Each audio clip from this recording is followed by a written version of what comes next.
The Digging-est Dog by Al Perkins. I was the saddest dog you could ever see. Sad because no one wanted me. The pet shop window was my jail. The sign behind me said for sale. I was tied to a bare, hard floor of stone. I could not even dig for a bone. I was living all of my life alone, a dog that no one wanted to own. And then one day, at 4:30, Sammy Brown came in the door. Sam took one look at me and cried, "Why are you tied up here inside?"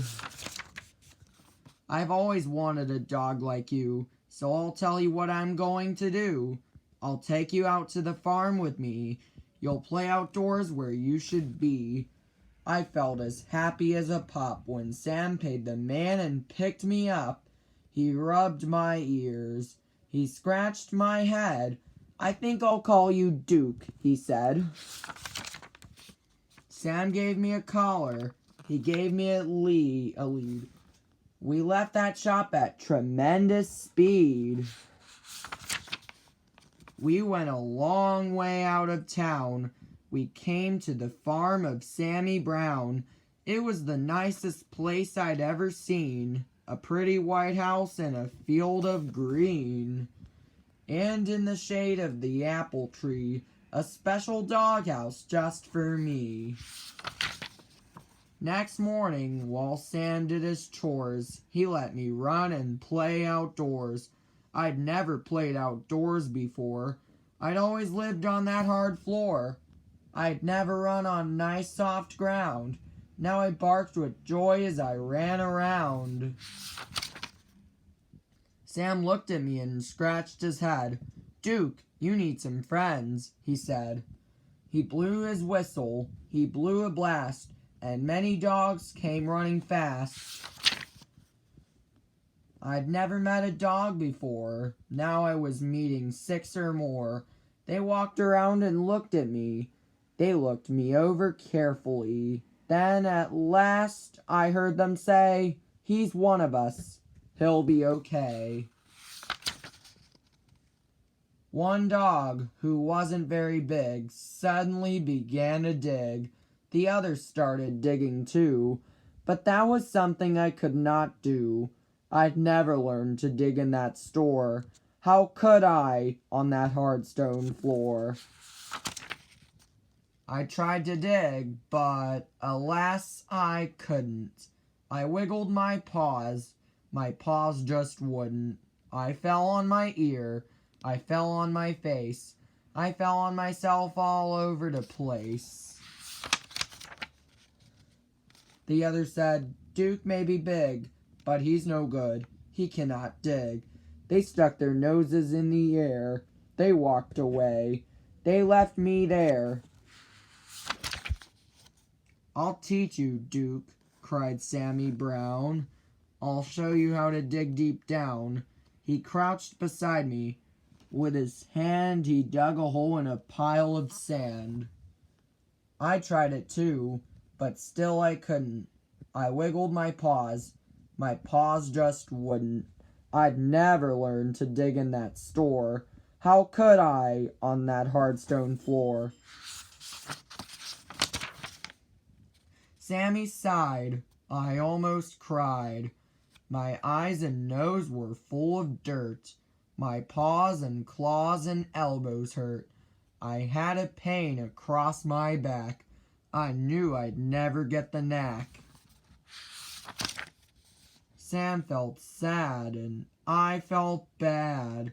If only I could make him glad. We both knew I'd never get it right. Sam and I couldn't sleep that night.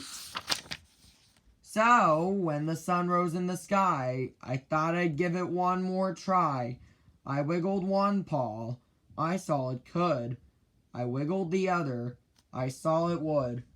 I could dig with my paws. I could dig with my claws. I felt no pain across my back. I knew at last I had the knack. Sammy Brown looked out at me. He saw me digging happily. "Good for you, Duke," Sammy cried. "I knew you'd do it if you tried."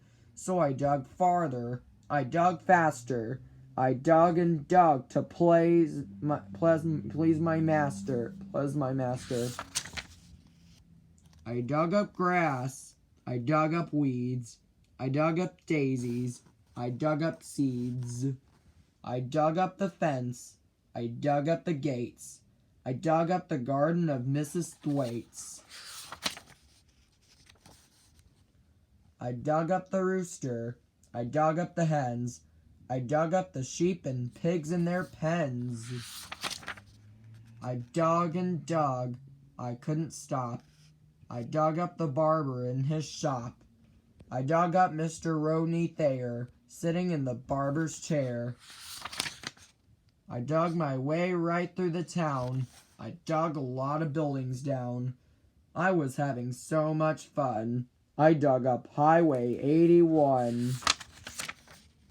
I came to a hill. I dug to the top. But all of a sudden, I had to stop. Right in front of me, looking down, there stood my master, Sammy Brown. Sam didn't smile or pat my head. He only glared at me and said, "I'm sending you back to that animal store. They'll tie you to that hard stone floor, and you'll never, never dig anymore." I couldn't run. I couldn't hide. Dogs came at me from every side. And then suddenly I knew there was just one thing for me to do. I ran away from Sammy Brown. I dug a hole that went straight down. I left him standing up on top. I dug and dug. I didn't stop. How deep I dug I could not tell, but soon I found I dug a well. Mud and water up to my chin. What a fix I now was in. I started to sink. I started to yelp. "Help!" I yelped. "Help, help, help, help!" I could hear them way above my head.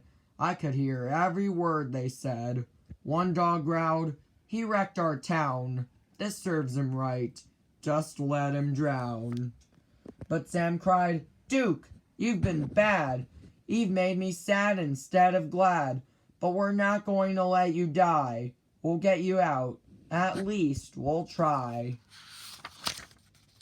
Then at last I heard him shout, "Maybe we can pull you out." Slowly, slowly down they came, each dog part of a long dog chain. I reached up. I touched a nose. I felt them lift me by my toes. Slowly, slowly, bit by bit, they dragged me up out of the pit.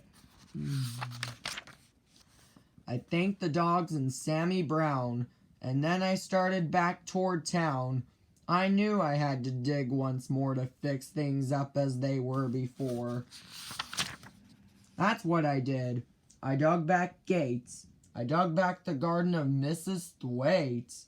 I dug back the roosters and the hens.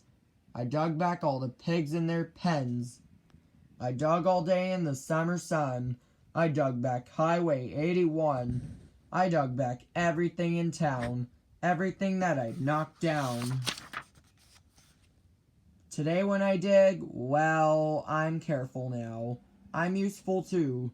Sam lets me plow. He'll never send me to that store, tie me up on a hard stone floor. My dog friends watch and wonder why they can't dig as well as I. The end.